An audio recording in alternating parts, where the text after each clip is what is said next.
All right, so for merge to center, it's, I think, sort of as opposed to collapse. So I might have covered this when I talked about collapse. But if I have some faces selected or some components of any kind really, and I select collapse, it's going to collapse them all, but it's not necessarily going to collapse them to the center.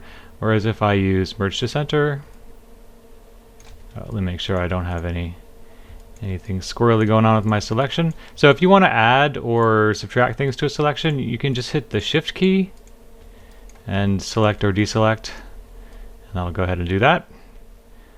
Look at that. The Control key will also, I'm not sure what's going on with that edge there. So if I wanted to make this this whole edge here level, what I can do is just go to Scale, and then just scale the whole thing so that it's nice and straight. Scoot it down, just eyeballing it, whatever, it's fine. Just want to make sure there isn't some other operation I'm going to want to do down the road, and that's going to mess it up and whatever. Okay, so we've got these faces selected. If I go to merge to center, there you can see everybody gets merged to the center, and so that's a very easy operation. Transform is really cool. Go ahead and hop back to object mode. So what transform does is it will move all of the selected faces along their normal vector. So what is a normal vector? A normal vector is sometimes it's called a face normal or vertex normal. It's just a vector that's perpendicular to the surface, and you can actually turn on the visualization if you go to display and polygons and then face normals. All these little green lines here are the face normals. And again, it's just a vector. It's normalized, which means it has a magnitude of 1. If anybody out there is familiar with vector math, linear algebra, so you can see these guys updating here. All of the face normals are just perpendicular vectors to the face. So what we can do with transform is if I tried to move these faces here, they're all going to sort of move as a group. But if I wanted to move them all according to their own face normal, well, that's what transform is for. So you can do stuff like this. So it's good for doing offsetting surfaces if you want. This is a little bit touchy because I don't want to go over like that, because now I've got faces that are hidden.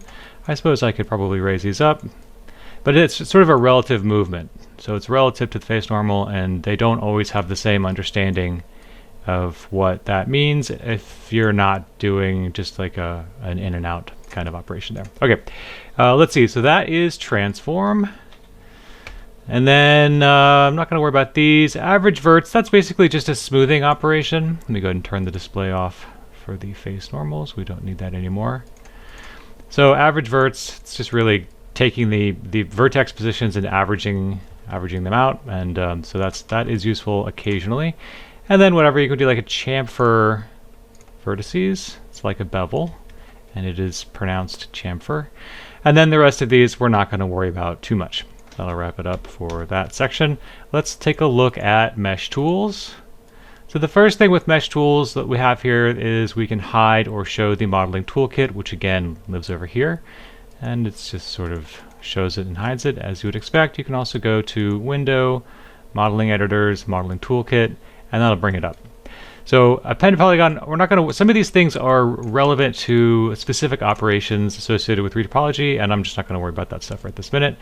Connect is very similar to this connect. In fact, you can see it is the exact same icon. We can go ahead and just revisit it. So I'm going to select one edge, and then I'm going to hold Shift and double click to select the edge ring, and we'll go to connect. It does have some different options. So you can add segments. Yeah, so if just right now all I'm doing is I am just middle mouse dragging left and right here in the workspace, and I can add or remove more connecting edges. You can go to slide and slide that edge up and down, and you can see if I really wanted that value to be 0.5, I believe I can enter that in manually. And then there's pinch, and I think you've got to have more than one, so let me go ahead and add a second segment. And then with pinch, again, this is all just middle mouse button, not scrolling, just pressing it down and then moving this back and forth. So that is the connect tool settings. One thing that you can't do here is follow the curvature, I don't know if I edit mesh connect. Yeah, I wanted to show you this option. So this insert with edge flow here is also very useful. Let me kind of show you what that's going to do. I don't know if I covered it in the last options. So we'll go ahead and leave it off, and we'll just get this one edge here. Otherwise, if we leave it on, what it's going to try to do is it's going to look at the edges that are being input. It may get kind of a weird result because this is so strange. But it'll be more obvious in some other example, and I'll say like, there was that thing we talked about. But you can see here, it's trying to match the curvature of the surface that it's inheriting. So like if you have, let me see, actually I can show you. I know we're doing things a little bit out of order here, but for some reason I feel like I skipped the insert with edge flow, which is kind of an important feature. So let's just make a polygon primitive. I'm going to make a cylinder. Looks like I've got my old settings still there, so we'll reset that. Polygon primitive cylinder, go to the options, we'll say edit reset, and for the axis divisions I'm just going to put something kind of low like 6. Alright, so what I can do is I can select these edges, and then if I want to add an additional vertical edge here, that's going to round out as it travels around. Then I want to use the edit mesh connect, go to the options, enable insert with edge flow, and you can see it will look at what the incoming surfaces are doing and then just try to match that. So that's a very nice way to add additional curvature if you need to. So okay, let me just hop out of there. So that is the edit mesh version of Connect, and the mesh tools version of Connect has all of this other functionality that we just displayed, where you can add you can slide the edges, or you can add additional segments, or you can pinch those segments together, and you get to all those things simply by selecting a ring that you want to connect. It doesn't have to be a complete ring. I could have just added a couple edges here.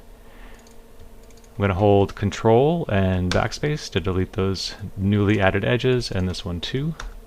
So two different tools, both called Connect, both useful, and both in different menus with slightly different options. So just familiarize yourselves with that. So crease is something that sort of that has utility regarding the sub-D stuff that I was showing you earlier. So if I tap the 2 key, you can see we get this wireframe version of the original polygonal mesh. And if I tap the 3, we're just looking directly at the subdivided version of our low poly here, our original geo, which is this.